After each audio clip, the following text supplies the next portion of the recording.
Hi எல்லாருக்கும் வணக்கங்க. இன்னைக்கு நம்ம பிரெக்னன்சி சம்பந்தமான ஒரு இன்ட்ரெஸ்டிங்கான டாபிக் பற்றி தாங்க பார்க்க போகிறோம். கன்சீவாக இருக்கிற எல்லா லேடிஸ்க்குமே இதை தெரிஞ்சுக்கணுன்னு ஒரு ஆசை இருக்குங்க. நம்ம வயிற்றில் வளரக்கூடிய குழந்தை ஆண் குழந்தையா பெண் குழந்தையான்னு தெரிஞ்சுக்கணுன்னு ஆசை அதிகமாகவே இருக்கும். எனக்கு ரீசெண்டாக டெலிவரி ஆச்சுங்க. ஸோ எனக்கு பெண் குழந்தை பிறந்தாங்க.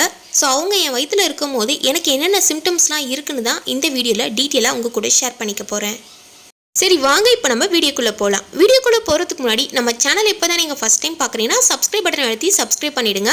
ப்ரெக்னெண்ட்டாக இருக்கவங்களுக்கு இந்த வீடியோவை ஷேர் பண்ணுங்கள், அவங்களுக்கு ரொம்ப யூஸ்ஃபுல்லாக இருக்கும். நான் ப்ரெக்னெண்ட்டாக இருக்கும் போது எனக்கு இருக்கக்கூடிய முதல் சிம்டம்ஸ் என்னென்னு பார்த்தீங்கன்னா, ஸ்வீட் சாப்பிட ரொம்ப பிடிக்குங்க. காரம் முதல் குழந்தைக்கு காரம் நல்லாவே சாப்பிட்டேன், ஆனால் ஸ்வீட் சாப்பிடவே பிடிக்கல. ஆனால் இந்த பாப்பாவுக்கு ஸ்வீட் சாப்பிட்றதாங்க பிடிச்சிது. கடையில் கேக்கு ஸ்வீட்டு அந்த மாதிரி வாங்கி சாப்பிட்டுட்டே இருந்தேங்க. காலையில் எழுந்ததும் பார்த்தீங்கன்னா கொமட்டல் வாமிட்டிங் அதிகமாக இருந்துச்சுங்க.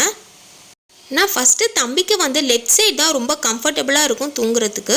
ஆனால் பாப்பாவுக்கு பார்த்தீங்கன்னா ரைட் சைடு தூங்குறது தான் ரொம்ப கம்ஃபர்டபுளாகவே இருந்துச்சு. லெஃப்ட் சைடு தான் ஆனால் படுக்கணும்னு சொல்லுவாங்க, பட் எனக்கு ரைட் சைடு தான் ரொம்ப நேரம் தூங்குறது கம்ஃபர்டபுளாக இருக்குங்க. பாப்பா வயிற்றில் இருக்கும்போது ஸ்ட்ரெஸ்ஸும் டென்ஷனும் ரொம்ப அதிகமாகவே இருக்கும். ஏதாவது சொன்னாலே ரொம்ப கோவம் வந்துகிட்டே இருக்குங்க. ஹார்ட் பீட் 140க்கு மேலே இருந்தால் பெண் குழந்தைன்னு சொல்கிறாங்க. ஆனால் இதை நான் நம்பவே மாட்டேங்க.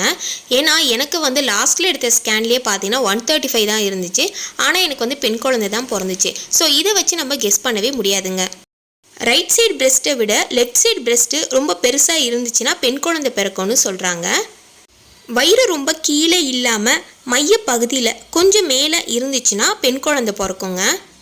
என்னுடைய ஃபஸ்ட்டு ப்ரெக்னன்சியில் தம்பிக்கு வயிறு சின்னதாக தாங்க இருக்கும். ஆனால் பாப்பாவுக்கு பார்த்தீங்கன்னா வயிறு பெருசாகவே இருந்துச்சு.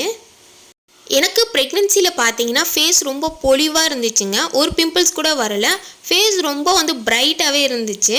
ஆனால் தம்பிக்கு லைட்டாக பிம்பிள்ஸ்லாம் வந்துகிட்டே இருந்துச்சு. ஆனால் பாப்பாவுக்கு ஃபேஸ் ரொம்ப பிரைட்டாகவே இருந்துச்சுங்க.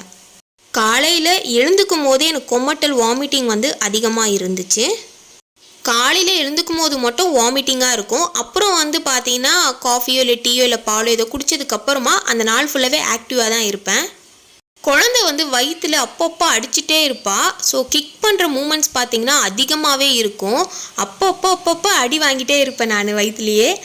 நான் ப்ரெக்னெண்ட்டாக இருக்கும்போது இந்த சிம்டம்ஸ் தாங்க இருந்துச்சு. எனக்கு பெண் குழந்தை தாங்க பிறந்தது. ஸோ இதை பற்றி தான் உங்கள் கூட டீட்டெயிலாக நான் ஷேர் பண்ணியிருக்கேன். இந்த வீடியோ உங்களுக்கு யூஸ்ஃபுல்லாக இருந்துச்சுன்னா நம்ம சேனலை மறக்காமல் சப்ஸ்கிரைப் பண்ணிவிடுங்க. ப்ரெக்னெண்ட்டாக இருக்கவங்களுக்கு இந்த வீடியோவை ஷேர் பண்ணுங்கள். Thank you so much. பாய்.